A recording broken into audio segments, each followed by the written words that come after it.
Seiring dengan bertambah dewasanya anak, semakin kita merasakan kok anak-anak ini makin jarang bertanya ya. Pada saat TK atau SD, mereka memberikan banyak sekali pertanyaan dan menunjukkan rasa ingin tahu yang besar. Dan menginjak pra-remaja ataupun masuk ke jenjang SMP dan SMA, kita merasakan mereka makin pasif di kelas. Sebagai orang tua dan guru, bagaimana ya kita bisa mengajarkan anak-anak untuk berani memberikan pertanyaan? Bahkan bukan hanya berani bertanya, tetapi mampu memberikan pertanyaan-pertanyaan yang berkualitas.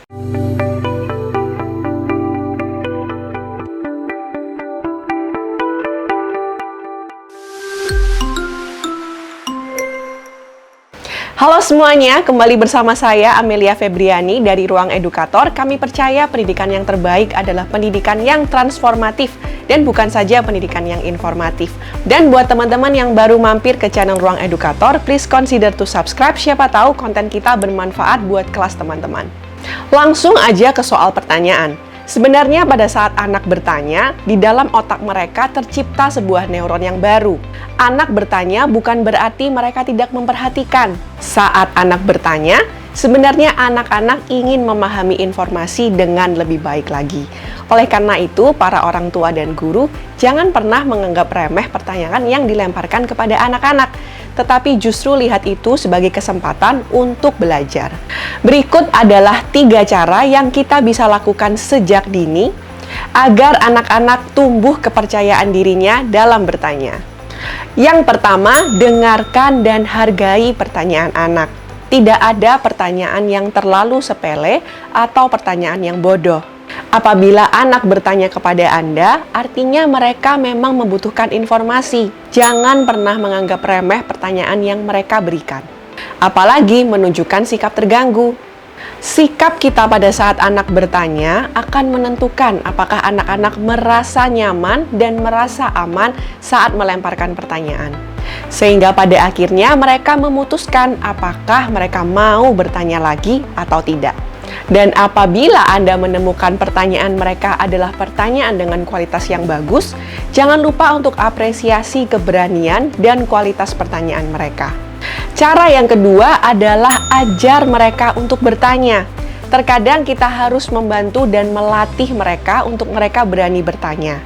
Hal yang bisa kita lakukan dalam kelas misalnya, pada saat kita menceritakan sebuah cerita, kita bisa minta anak-anak untuk membuat pertanyaan terkait dengan cerita yang kita bacakan. Yang paling sederhana dan mudah, ajarkan anak-anak untuk menggunakan 5W1H untuk membuat pertanyaan. What, why, when, where, who, dan how. Ajarkan mereka membuat pertanyaan-pertanyaan dengan kata-kata tanya ini, melatih mereka untuk membuat pertanyaan yang baik. Cara yang ketiga adalah modeling atau berikan contoh kepada anak-anak dalam memberikan pertanyaan. Kita sendiri juga harus menjadi contoh dalam melemparkan pertanyaan-pertanyaan yang berkualitas. Dan apabila anak-anak bertanya kepada kita, hal yang kita bisa lakukan untuk melatih critical thinking mereka adalah dengan kembali bertanya. Ya, daripada memberikan jawaban, lemparkan kembali pertanyaan kepada anak-anak. Hal ini membantu mereka mengasah keterampilan berpikir.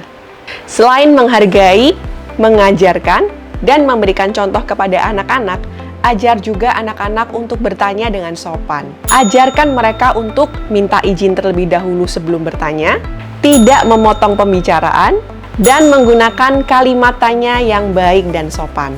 Para orang tua dan guru, kita mau anak-anak kita kritis dalam bertanya, namun juga sopan dalam berkomunikasi. Bagaimana nih para pendidik sekalian? Sudah dapat ide? Ternyata pada proses pembelajaran, pertanyaan itu jauh lebih penting daripada jawaban. Secara natural, anak-anak kita adalah pembelajar alami. Mereka memiliki banyak pertanyaan dan rasa ingin tahu yang tinggi. Namun seringkali lingkungan ataupun sikap kita, terlebih lagi yang memberi label bahwa bertanya artinya tidak mengerti artinya tidak memperhatikan atau bodoh, membuat anak-anak makin ragu untuk bertanya. So, para pendidik sekalian, mari sama-sama kita dorong anak-anak untuk lebih berani bertanya. Sampai jumpa dan selamat mentransformasi kehidupan.